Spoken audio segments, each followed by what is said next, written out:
nagira ngo rero aka kanya mutangarize ko umukristo nyamukristo akwiriye kuba ari igisubizo ku bandi, kandi kuba igisubizo ku bandi ntabwo uba igisubizo cy'abakristo gusa, ahubwo uba n'igisubizo cya sosiyete muri rusange.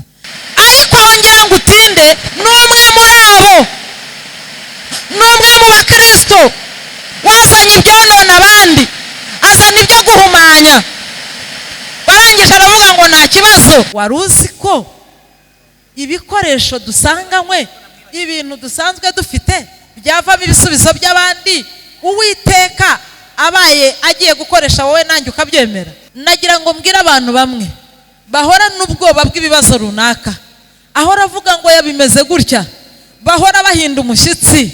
Uwaguteye kubabara no gukururirwa no gusharirirwa n'umwe ni Satani, ariko Imana izanye undi wo kuzana igisubizo cyawe kugira ngo ibyashariraga biryohe. Humura rero, ubwo ukiranuka, niba uri umukiranutsi, niba wumva uhamanya n'umutima wawe ugahamanya n'umwuka wera ko uri mu murongo Imana igushakamo, nibishaka bizabe byarabaye igihe kinini, nibishaka bizabe byarakururiye imyaka myinshi, Imana nijya kubirangiza izabirangiza mu masegonda, kuko iragomba kohereza umutabazi. Ntabwo byemewe ko abantu b'Imana, nushaka uba umuhanuzi w'igitangaza, nushaka uba umuvugabutumwa rurangiranwa, uba uri icyamamare, ntushobora gusimbura icyubahiro cy'Imana. Imana itugirire neza. Iby'Uwiteka ni iby'Uwiteka. Ntaho rero byemewe ko abantu b'Imana basimbuzwa Imana. Abakozi b'Imana, abakozi bayo bakora umurimo wayo ku manywa na nijoro. Imana imenya ibibakwiriye. Bantu b'Imana, impano waba ufite izo arizo zose, imbaraga z'Imana waba ufite uko zingana uko ariko kose, wibuke ko Imana ariyo nyir'icyubahiro. Nimubona ko muri iyi minsi abahanuzi b'Imana bafashe uyu mwanya bateretswemo n'abandi bantu, ngo warasengeye, ngo Imana ikora ibitangaza, ngo ni wowe ntuye amaturo. Bagutura amaturo nkande? Urinde wowe, urinde batura amaturo. Ari nacyo cyatumye abahanuzi bamwe babinzerereza, mu mbabarire mbivuge gutya, akazerera hana hariya. Ijambo ry'Uwiteka ryifitemo ibikwiriye byose kugira ngo tube abantu bafite ubuzima. Komera Yesu amashyi.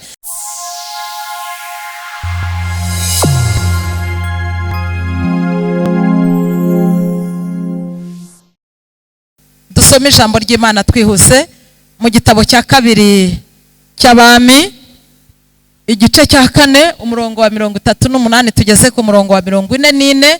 Mvuge mu magambo make nihuse. Icyaba cyiza nuko turi buhitemo, kandi ugahitamo kuba, ndakwifuriza guhitamo kuba igisubizo cy'abandi. Impamvu Imana irimo idukebura muri iyi minsi, abakristo aho kuba ibisubizo by'abandi usanga babaye ibibazo. Ni nayo mpamvu muri iyi minsi usanga umuntu akubwira ngo aho gukizwa nka runaka, ngo harya buriya nawe ni umukristo, ese nawe ni umuririmbyi, ngo harya buriya ni umunyamasengesho, harya uriya ni pastori. Ariko se Imana yahuye n'ibibazo kubera ko tutarimo kuba ibisubizo. Mu gitabo cya kabiri cy'Abami, igice cya 4, umurongo wa 38. Bukeye Elisa asubira i Gilugali. Icyo gihe hari hateye inzara, hariho ubwo abana b'abahanuzi bari bamwicaye imbere. Abwira umugaragu we ati, shyira inkono ivuga ku ziko utekere aba bana b'abahanuzi. Umwe muri abo arasohoka ajya ku gasozi gusoroma, ahasanga umutanga, awusoromaho intangare ku mwenda we azuzuzamo.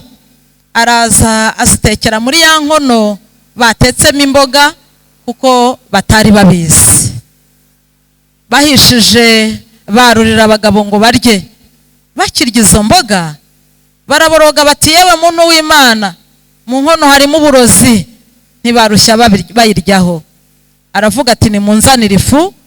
Aragenda ajugunya mu nkono, aravuga ati, nimwarurire abantu birire.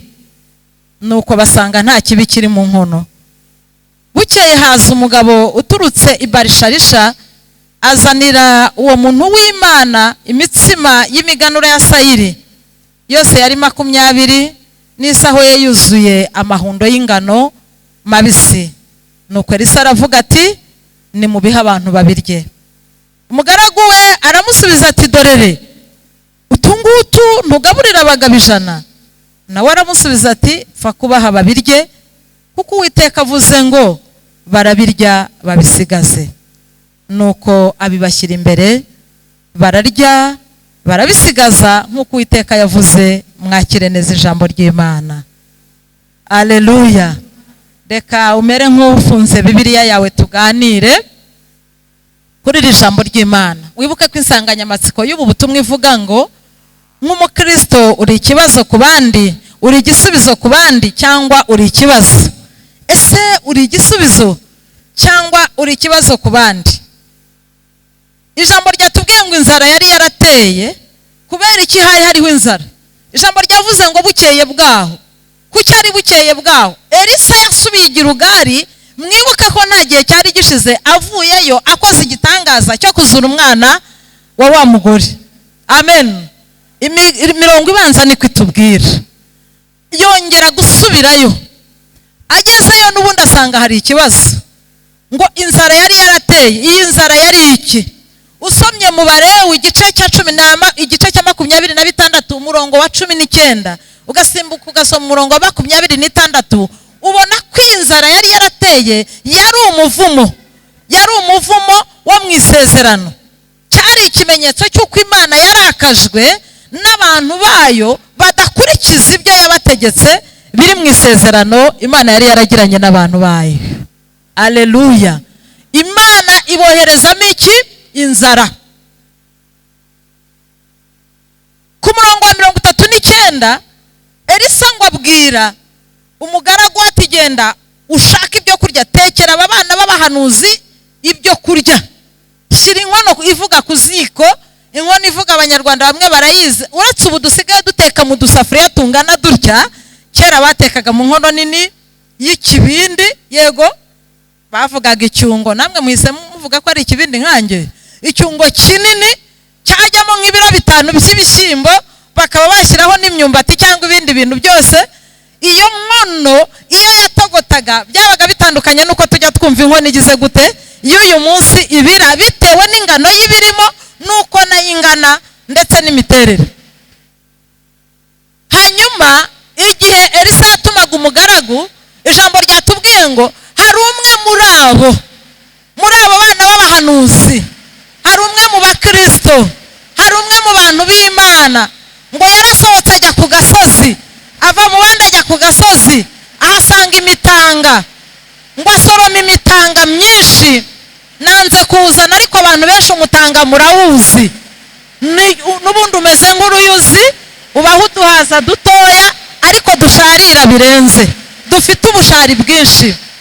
Ngo abari wazana akekera mu nkono y'imboga, namwe mu byumva ukuntu byashaririye. Arayikata ashyira mu nkono y'imboga, aracanira, barangije ngo nibarure. Aravuga ngo aba bagabo nibaze barye, abo bahanuzi nibaze barye, abo bantu b'Imana nibaze barye, ibyo kurya byabonetse byahiye. Ntabwo Bibiliya itubwira ko yabisoromye atabizi. Yabisoromye abizi ko ari imitanga. Yabisoromye abizi ko bitaribwa. Ariko wongera ngo utinde, n'umwe muri abo, n'umwe mu bakristo wazanye ibyonona abandi, azana ibyo guhumanya. Barangije aravuga ngo nta kibazo. Ijambo ryambwiye neza, nubwo tutahamya cyane ngo tumenye ubwoko bw'uyu mutanga, ariko zari imboga zirura. Umurongo wa 41 watubwiye neza Elisa yaragiye ahita abona igisubizo cy'ikibazo cyari kibaye mu murongo wa 41. Uwo murongo wavuze ngo baravuga bati aravuga ati nimunzanire ifu. Aragenda ayijugunya mu nkono, aravuga ati nimwarurire abantu birire. Nuko basanga nta kibi kiri mu nkono. Imana ishimwe. Ntabwo icyo Elisa yakoze utazagenda ngo ufate ifu upfe kuyinaga mu kintu runaka ngo nuko Elisa yabikoze. Imana itanga ibisubizo bitewe n'ibibazo bihari n'uko ibihe bimeze. Amen. Si uko byose itabikora. Ubusanzwe iyi fu ubwayo ntabwo yari gutuma imboga zikira gusharira, ntabwo yari gutuma uburozi buva mu nkono, oya, ntabwo yari gutuma ibingibi bitungana, ahubwo kuko Imana yabikoze, Imana yakoresheje umukozi w'Imana uku gufata iyi fu akayishyiramo, kwari ukugira ngo igisubizo cyazanywe n'abakiranirwa bari mu muvumo, hanyuma abakiranuka nabo bari mu mugisha mu by'Imana yavuze bahabwa igisubizo binyuze mu bintu bisanzwe. Wari uzi ko ibikoresho dusanganywe, ibintu dusanzwe dufite byavamo ibisubizo by'abandi Uwiteka abaye agiye gukoresha wowe nanjye ukabyemera? Amen. Elisa mu kwizera arangije aravuga ngo Uwiteka aravuze ngo ndashaka kuvuga iki kuri iyi mirongo, kugira ngo Imana ifashe abakiranuka mu isezerano, mu gihe abandi bari bari mu byago bitewe n'uko batigeze bumvira Uwiteka, bari mu byago bitewe n'umuvumo wo kutumvira Uwiteka uturutse mu mikorere yabo mibi. Habonetse igisubizo, umwe yarahumanije ariko undi Imana iramukoresha arahumanura. Amen. Ese wowe wakora mu ruhe ruhande?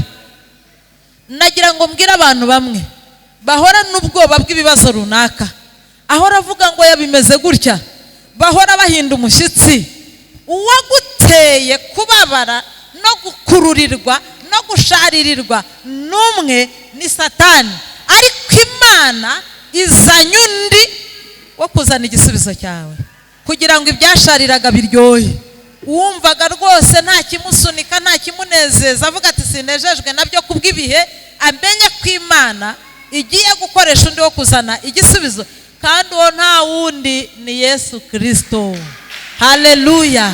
Ugomba guhumanura ibyo umwanzi yahumanije. Humura rero ubwo ukiranuka, niba uri umukiranutsi, niba wumva uhamanya n'umutima wagahamanya n'umwuka wera ko uri mu murongo Imana igushakamo, nibishaka bizabe byarabaye igihe kinini, nibishaka bizabe byarakururiye imyaka myinshi, Imana nijya kubirangiza izabirangiza mu masegonda, kuko iragomba kohereza umutabazi. Amen. Kugira ngo urindwe kandi usubizwe mu buryo butangaje. Umurongo wa 42 nawo ni umurongo ukomeye. Ijambo ryavuze ngo bukeye haza umugabo uturutse Barisharisha, azanira uwo muntu w'Imana imitsima y'imiganura na sayiri, yose yari 20, n'isaho ye yuzuye amahundo y'ingano mabisi. Nuko Elisa aravuga ati nimubihe abantu babirye. Iri jambo ryo riratubwira iki? Ntabwo byemeye ko abantu b'Imana, nushaka uba umuhanuzi w'igitangaza, nushaka uba umuvugabutumwa rurangiranwa, uba uri icyamamare, ntushobora gusimbura icyubahiro cy'Imana. Imana itugirire neza. Iby'Uwiteka ni iby'Uwiteka. Ntaho rero byemewe ko abantu b'Imana basimbuzwa Imana. Abakozi b'Imana, abakozi bayo bakora umurimo wayo ku manywa na nijoro. Imana imenya ibibakwiriye. Aya maturo yazanywe yagombaga kuza mu nzu y'Imana. Icyatumye Elisa avuga ngo nimubihe abantu babirye, nuko uyu muntu yari ashatse kumushyira ahandi hantu. Bantu b'Imana, impano waba ufite izo arizo zose, imbaraga z'Imana waba ufite uko zingana uko ariko kose, wibuke ko Imana ariyo nyiricyubahiro. Aleluya. Imana niyo yo guturwa amaturo, Imana niyo yo guhabwa ibikwiriye ngo ihabwe ishimwe, nubwo abantu b'Imana babiboneramo umugisha. Nimubona ko muri iyi minsi abahanuzi b'Imana bafashe uyu mwanya bateretswemo n'abandi bantu, ngo warasengeye ngo Imana ikora ibitangaza, ngo ni wowe ntuye amaturo. Bagutura amaturo nkande? Urinde wowe, urinde batura amaturo. Ari nacyo cyatumye abahanuzi bamwe babinzererezi, mu mbabarire mbivuge gutya, akazerera hana hariya kubwica ashaka. Bakwiriye kuba bari mu nzu y'Imana bagafasha abantu bo mu nzu y'Imana. Aleluya. Bakwiriye kuba bakorera umurimo w'Imana mu nzu y'Imana, ariko babaye inzererezi. Bibiliya ikababona nk'abasambanyi, bagakubita hirya bagakubita hino. Nyamara ntacyo babuze mu nzu y'Imana. ibikwiriye gukorerwa mu nzu y'Imana no gutangwa mu nzu y'Imana. Ntabwo abo bahanuzi bakoreye Imana baburara, oya, bakoreye Imana mu itorero mu murimo wayo. Ntabwo babaho nabi, ahubwo ntibazi aho bikwiriye gushakirwa. Bafite ibisubizo, dufite ibisubizo by'abantu b'Imana. Aleluya, dufite ibisubizo by'abantu b'Imana. Elisa ntabwo yabyakiriye ngo abibike, oya, yaravuze ngo ya ni mu bihereza abantu b'Imana. Muri iyi minsi ibyo dukora byose twakabaye tubikora ngo Imana ihimbazwe. Nabonye abantu bamwe banga gukora umurimo w'Imana bawukunze, ngo urumva ni ibya mushumba, ni ibya mwarimu, ngo turakora bikagenda gutya. Mama we, jya ukora uvuga ngo nibutse ko Uwiteka yangiriye neza, nibutse ko Imana yandamukije hari abapfuye, nibutse ko ndimo kugenda hari abatabyuka kandi batabihisemo banashima Imana, nibutse ko Imana yanzanye mu nzu yayo hari abandi bakiri hanze, nibutse ko Imana hari ibyo yakoze mu buzima bwanjye. Bigutere gushima Uwiteka Imana. Nukorera Imana n'umutima wawe, ntabwo Imana nayo izabura kugenda iguha ku migisha yayo. Imana ikunda ishimwe rega kuko ikwiriye icyubahiro. Erega ibintu tuzibagirwe no kubibwira abantu, Imana niyo gushimwa. Nta muntu rero n'umwe uzigera aba mu cyimbo cy'Imana. Ibyo dukora byose tukwiye kubikora kugira ngo Imana ihimbazwe kandi dushyigikire imirimo y'Imana. Kwicara heza ni inyungu z'abantu b'Imana, gusengera heza ni inyungu z'abantu b'Imana, kwakira abantu neza, abashyitsi neza ni inyungu z'abantu b'Imana. Bikaba ari icyubahiro cy'Imana ariko bikagaruka kuri twebwe. Aleluya. Ubuse Imana yaje kwicara kuri izi ntebe? Oya, Imana se yaje kwicara? Twayubakira nzuki, twayicaza mu yihe ntebe nijoro itari kwirwamo? Ariko ibyo dukoze ngo ihabwe icyubahiro, burya umugisha bigaruka kuri twebwe. Ni twebwe dufitemo inyungu nini. Nagira ngo ibyo dukora byose tubikore tugamije gushimisha izina ry'Imana, tutarimo gutekereza ko ari twebwe twikorera, kuko turimo gukora umurimo w'Imana ngo ihabwe icyubahiro. Mu murongo wa 43 batubwiye iby'umutsima umugaragu yagaye ngo ntabwo wabakwira. Uyu mutsima watubutse kubera iki? Muzi impamvu wabaye mwinshi ugatubuka? Hari harimo umugaragu wagize umururumba avuga ngo ntabwo utu tuntu natugaburira abantu b'abagabo. Nagira ngo mbabwire abantu b'Imana, ntidukwiriye kuba ibisambo turi abantu b'Imana. Yego, ntabwo dukwiriye kuba ibisambo turi abantu b'Imana. Dukwiriye kumenya gutanga no gusangira n'abandi no gusaranganya n'abandi. Ibikeya byakwira abantu benshi byakwemera. Watubutse kubera iki? Kuko ijambo ry'Uwiteka ryanyujijwe muri Elisa, nta bundi buryo na bumwe bwagombye kwitabazwa, nta maji, nta miti yo mu bapfumu, nta by'abakonikoni. Ijambo ry'Uwiteka ryifitemo ibikwiriye byose kugira ngo tube abantu bafite ubuzima. Komera Yesu amashyi. Avuga mu izina ry'Uwiteka, aravuga ngo ni mubihe abantu, kandi umutsima urabakwira. Barabirya banagira gute? Baranabisigaza. Dufite inyungu nini mu kwizera iki ijambo ry'Imana ritubwira. Ijambo ry'Imana ni ukuri. Uretse no ku mutsima usanzwe dufata kugira ngo imibiri yacu igire imbaraga, ariko naryo ni umutsima w'ubugingo. Turarikeneye, dukwiriye kuryumva. Ese nawe uyu munsi wakwemera kuba ibisubizo, ukaba uw'Imana inyuzamo ibisubizo? Byaca mu ijambo ryayo, byaca mu ndirimbo, byaca mu gusenga, byaca mu gufasha, byaca mu guhugura, byaca mu guhana no gutesha ibitameze neza. Aho byanyura hose. Ariko si uri umuntu wakwiyemeza. Twabonye ngo umwe yateje ikibazo, undi nawe Imana iramukoresha icyari ikibazo gihinduka igisubizo, ngo barabirya kandi bigenda neza. Uyu munsi uzumva umuntu umwe akubwira ngo navuye mu rusengero kubera kanaka, nacitse mu rusengero kubera kanaka, njyewe nta nubwo nzongera kujya gusengana na bariya bantu. Ntabwo wari urimo nshuti yanjye, ntabwo wari uhari. Wasengaga nde muri abo bose baguciye mu rusengero bakubujije kuba mu nzu y'Imana? Ninde ufite ubuzima bwawe uretse Kristo Yesu waje ari igisubizo cy'ibibazo byacu byose dufite? Ntawe. Nta mpamvu ihari, ntayo. Kubera ko uriya mwana w'umuhanuzi, uriya wasohotse agasoroma imitanga, ngo yari ari aho ngaho, yari umwe muri bo. Bake bakoze ibidakorwa be kuguca intege ngo bakubuze kuba mu nzu y'Imana no kumenya ko hari abandi Imana igicishamo ibisubizo. Aleluya. Numvaga tugiye gusenga muri aka kanya kubera ko iyo utari ikibazo uba uri igisubizo. Ese Uwiteka wamwemerera akagucishamo ijambo rihindura ubuzima bw'abantu hano hanze? Wamwemerera? Ushobora kuba utari umuhanga mu kubwiriza, nta nubwo uri n'intyoza, ariko wagira ijambo ry'ubuzima ryahindura ubuzima bw'abantu, ryasohoka muri wowe. Amen. Elisa hageze, ibyashariraga, ibyari uburozi, byari konona ubuzima bw'abantu, byabayemo igisubizo kuko hageze umuntu ukenewe. Ese uri umuntu ukenewe? Urifuza kuba umuntu ukenewe? Wakwemera kuba we se? Tugiye gusenga n'Imana. Ntabwo ngira ngo dutinde. Oya, uyu ni umwanya mwiza. Ongera witekerezeho.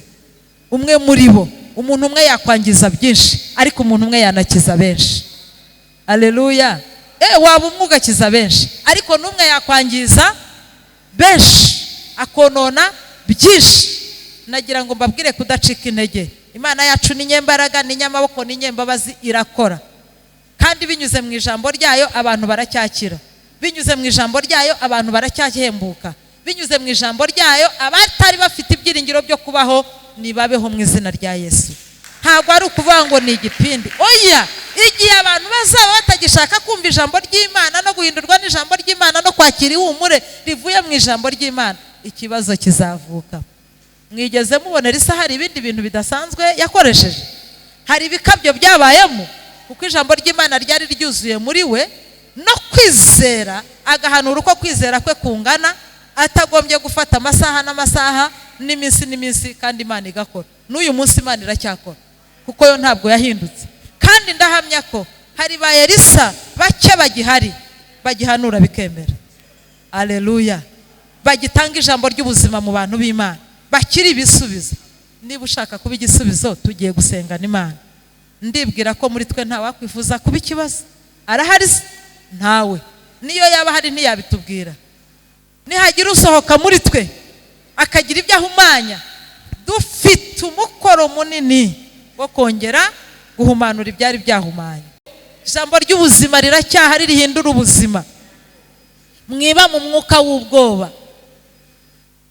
Navuze ngo inzara yaje kubw'igihano, yari inzara y'umuvumo, ariko dukwiriye gutanga ibyo kurya by'umugisha mu buryo bumwe cyangwa ubundi. Aleluya.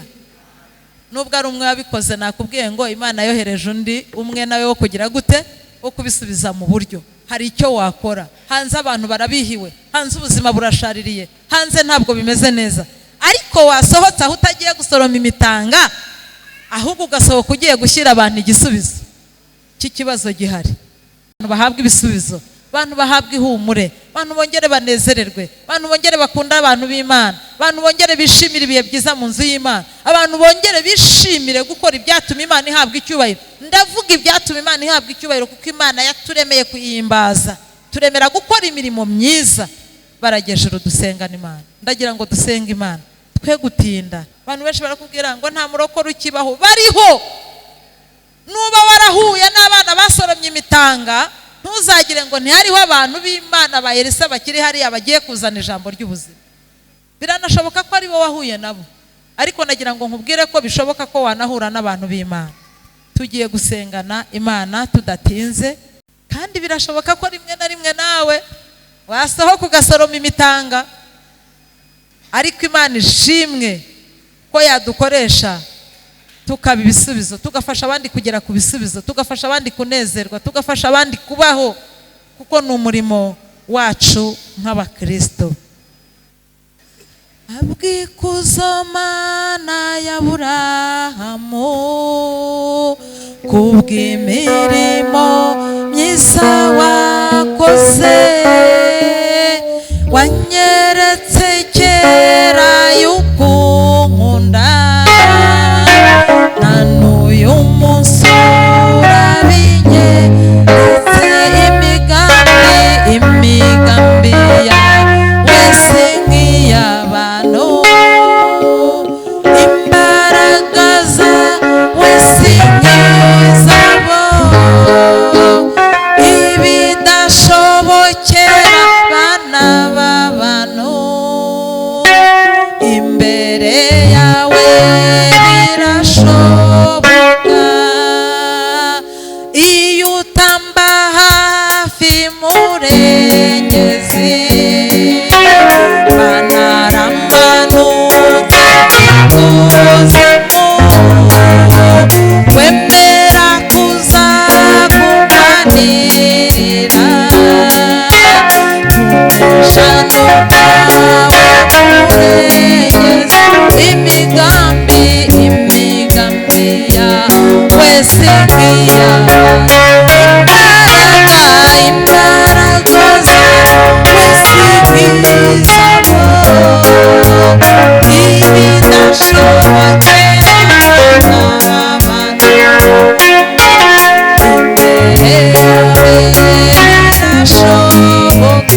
ubu nta bubasha rigifite, imigambi yawe si nk'iy'abantu,